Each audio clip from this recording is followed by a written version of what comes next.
In this video, we will learn how to use if function to fetch values according to a given criteria. This is our data table. It contains name, gender, age, and group type. There are 3 group types based on age limit.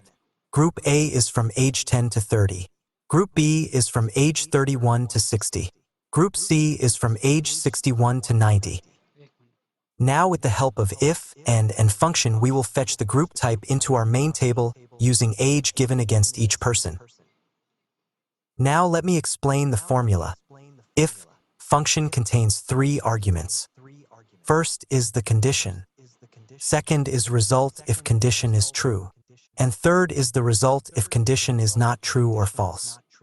Our if function first match the criteria with the group A, means it checks in which group the age of the person lies. It starts from first group and then move to second group and use a nested if function to check it. Now, if it is not in the second group as well, then it will assign the third group to the person. Now let's copy this formula to our first cell.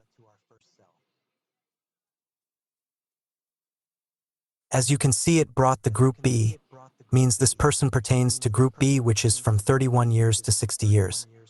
Please notice that we put $sign in this formula at all conditions, so that when we copy formula, the reference to condition should not change. Let's copy this formula to all cells below to get the group type. Now, as you can see, the formula fetched the required results and put the correct group types against each and every person. We can use the same formula to any number of rows in the data table. This is how the if function makes it easy for us to fetch the required data. I hope this video did help you in understanding this function. Thanks for watching the video.